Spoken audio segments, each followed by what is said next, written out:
नमस्कार दोस्तों, बहुत बहुत स्वागत है एक बार फिर से आप सभी का आपके अपने इस YouTube चैनल विधिटेरिया में। दोस्तों मैं हूं एडवोकेट मंजीत त्रिपाठी। दोस्तों थंबनेल देख करके आपने समझ लिया कि वीडियो किस विषय पे है। जी हां दोस्तों, आज के इस वीडियो में हम आपको बताएंगे कि आपका लोन कितने में सेटल्ड हो सकता है। दोस्तों बहुत सारे लोगों की यही प्रॉब्लम होती है, यही समस्या होती है। उनके मन में एक प्रश्न यही होता है कि हमारा लोन कितने में सेटल हो सकता है। दोस्तों आज की समय में अगर आपके पास किसी भी बैंक के 2-4 कार्ड्स हैं और पर्सनल लोन है तो आपके मन में एक बहुत बड़ी दुविधा होती है कि बैंक ने हमारे अकाउंट में पेनल्टी लगा करके, इंटरेस्ट लगा करके हमारा जो बैलेंस है काफ़ी बढ़ा दिया है और लोन अमाउंट काफ़ी बढ़ चुका है। तो ऐसे कंडीशन में हमारे पास अभी फंड नहीं है तो हमारा लोन कितने में सेटल्ड हो सकता है। दोस्तों आप लोगों की सबसे बड़ी समस्या यह है कि हमारे पास अभी पैसा नहीं है लेकिन हम सेटलमेंट करना चाहते हैं, तो हमारा सेटलमेंट कैसे होगा और कितने तक हो जाएगा। अगर आप बैंक के रिकवरी एजेंटों से बात करते हैं, हालांकि बहुत सारे ऐसे लोग होते हैं जो बैंक के अधिकारियों से बातचीत करने में डरते हैं या फिर हिचकिचाहट उनको होती है कि भाई वो अधिकारी से बात करेंगे तो हमें प्रॉब्लम होगी, तो इसलिए हम रिकवरी एजेंट को पटाने के चक्कर में होते हैं। देखिए हम आपको बड़ा फ्रैंकली बात करते हैं, ऐसा लगता है कि आप हमारे चैम्बर में बैठे हुए हैं, हम आपको समझा रहे हैं, तो समझने की कोशिश करिए।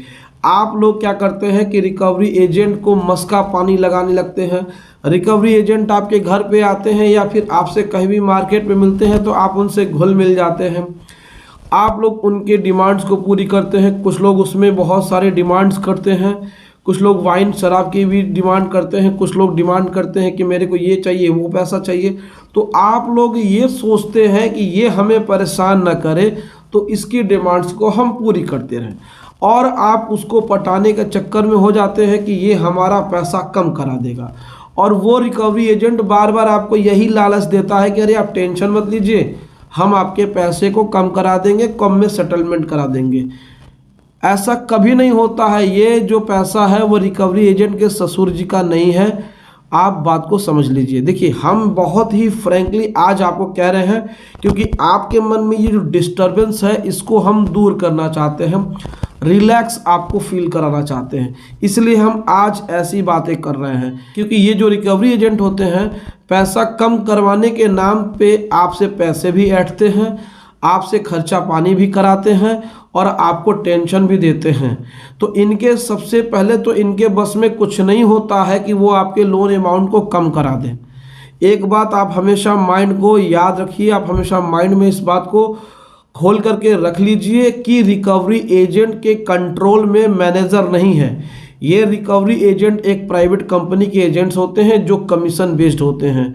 तो आप इनको खिलाना पिलाना पहले बंद करिए। कितना कम होगा आपका लोन ये बैंक डिसाइड करेगा, क्योंकि बैंक का रिपोर्ट ऊपर तक जाता है। आपको अगर बैंकिंग प्रोसीजर के बारे में नहीं पता है तो बात को आप समझ लीजिए कि बैंक का मैनेजर जो भी रिपोर्ट ऊपर भेजेगा, अगर ऊपर के रिपोर्ट में, क्योंकि सबको पता है, ऊपर भी पता है कि किस कस्टमर का कितना पैसा है, क्योंकि जो सिस्टम बैंक के मैनेजर के यहाँ चलता है वही सिस्टम आरओ में भी चलता है। वह कस्टमर के लोन अकाउंट नंबर से डिटेल पता कर लेते हैं। अगर यहाँ पे मैनेजर ने जरा से भी गड़बड़ी की तो ऊपर से रिपोर्ट आ जाती है। तो ये बात आपको मालूम होनी चाहिए। तो आप लोग जिस प्रकार से इन रिकवरी एजेंट्स के साथ फ्रेंडली बिहेव करते हैं ना, फ्रेंडली बिहेव करना बंद कर दीजिए। सबसे पहली बात तो तुरंत बंद कर दीजिए। ये आपको लूटेंगे, ये आपसे साथ खाएंगे पिएंगे और आपसे कमीशन लेंगे, पैसा लेंगे, लेकिन आपके लोन में 1 रुपये भी ये कम नहीं करा सकते हैं। तो सबसे पहले तो आप इनसे बचें। आपका लोन कितने में सेटल्ड होगा ये रीजनल मैनेजर तय करेगा, न कि ये लोकल मैनेजर और ये रिकवरी एजेंट। देखिए किसी भी लोन में सेटलमेंट की जो क्षमता होती है वह बैंक के रीजनल ऑफिस में होती है। रीजनल मैनेजर का डिसीजन होता है क्योंकि वो पूरे रीजन का हेड होता है। अगर वह आपकी बातों से संतुष्ट हो जाता है, आपकी बात उसको लगती है कि भाई जेन्युइन में प्रॉब्लम है इनके साथ अगर इनकी आर्थिक स्थिति ठीक नहीं है, अगर वह उस बात से सहमत हो जाता है तो वह आपके प्रिंसिपल में से भी 35% डिस्काउंट कर सकता है। यानी कि मान लीजिए 100 रुपये आपका प्रिंसिपल अमाउंट है तो 35 रुपये वो काट करके बाकी का जो 65% है वो आपसे ले लेगा। तो ये जो चीज़ें होती हैं वो डिसीजन रीजनल ऑफिस का होता है, ना कि ये मैनेजर का होता है और ना रिकवरी एजेंट का होता है। हमारे बहुत सारे कर्जदार भाई हैं वो क्या करते हैं कि रिकवरी एजेंटों से दोस्ती कर लेते हैं कि भैया आप हमारे घर पे मत आना, हम आपको मार्केट में मिलते हैं। अब वो मार्केट में उनको शराब और वाइन वगैरह सब पिलाना शुरू कर देते हैं, उनको पैसे देना शुरू कर देते हैं। बहुत सारे लोग ऐसी काम नहीं करते तो पैसे लेते हैं। तो ये जो भाईचारा है ना, ये मेलजोल बंद करिए, ये मेलजोल आपका बंद होना चाहिए, क्योंकि ये रिकवरी एजेंट है, ये आपके लोन को कम नहीं कराएंगे। आज ये वीडियो मुझे मजबूरी में बनाना पड़ रहा है क्योंकि बहुत सारे ऐसे लोग हैं जो ये कह रहे हैं कि सर हम ठगे गए हैं। बहुत सारे रिकवरी एजेंट्स हैं जिनको हम सालों से खिला पिला रहे थे, कल की डेट में वही हमारे घर पे आकर के हमें बेइज्जत कर रहे थे। और जब हम उनसे पूछे कि भाई तुम क्यों आए हो, तो कहा कि भाई ये हमारा काम है, हमको ऊपर से प्रेशर है इसलिए हमको आना पड़ा। तो सारा खिलाया पिलाया उनका व्यर्थ हो गया। तो आप अपना रिसोर्स है उसको बचा कर रखिए। आप सीधे सीधे अगर आपके पर्सनल लोन है और आपने क्रेडिट कार्ड्स लिए हुए हैं और उसमें पर्सनल लोन भी लिया हुआ है तो डायरेक्ट आप रीजनल मैनेजर के ऑफिस में जाइए। जो रिक्वेस्ट आप वहाँ करेंगे वो आपका स्वार्थ में होगा। वहाँ पे हो सकता है कि वह आपकी बातों से सहमत होकर आपका पैसा कम कर दे, लेकिन रिकवरी एजेंट और बैंक के मैनेजर को चढ़ावा मत चढ़ाइए, नहीं तो भाइयों आपको बहुत ही ज़्यादा नुकसान होगा। अगर बात हम लोग करें कि आपका सिक्योर्ड लोन है, सिक्योर्ड लोन में भी देखिए आपको डायरेक्ट बात करनी है रीजनल मैनेजर से। देखिए मैं बार बार रीजनल मैनेजर क्यों कहता हूँ, क्योंकि आपको पता ही है कि जोनल ऑफिस तक आप जा नहीं सकते हैं और जोनल ऑफिस में आपकी बात सुनी नहीं जाएगी। पूरे रीजन का वो हेड होता है रीजनल मैनेजर, और वहाँ पे आपको जाने से कम एटलीस्ट तो ये पता चलेगा कि आपका सिचुएशन क्या है। अगर डिसीजन मेकर वही है तो वही आपके लोन का सेटलमेंट करेगा, अन्यथा ये बैंक का मैनेजर और रिकवरी एजेंटों के चक्कर में पड़ के आप अपना समय और पैसा बर्बाद करेंगे। कुछ नहीं होगा, क्योंकि रिकवरी एजेंसी एक ही नहीं होती है।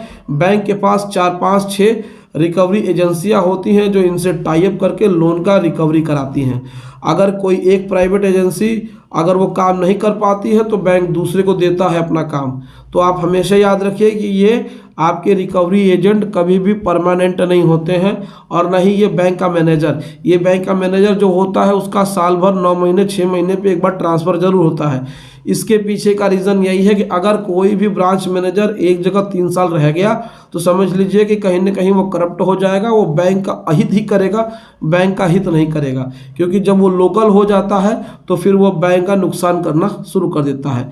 इसीलिए बैंक के ऐसे मैनेजरों का ट्रांसफ़र हमेशा होता रहता है। कभी कभी इंटरनल इंक्वायरी होती है, कुछ भी डिसिप्लिनरी एक्शन के अगेंस्ट में लिया जाता है तो उनका तबादला 1-2 महीने के बाद भी हो सकता है। तो बैंक के मैनेजर आते जाते रहेंगे, लेकिन जो रीजनल मैनेजर है वह कम से कम काफ़ी लाइबल होता है, भरोसेमंद इंसान होता है और डिसीजन मेकर होता है।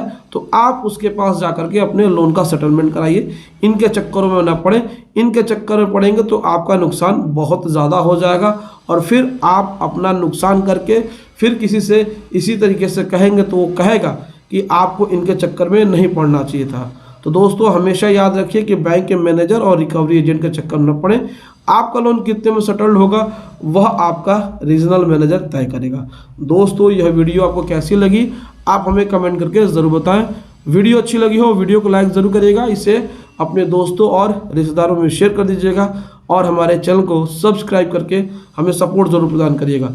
दोस्तों मिलते हैं अगली वीडियो में एक नए टॉपिक के साथ, तब तक आप अपना और अपने पूरे परिवार का ध्यान जरूर रखिएगा। Thank you so much.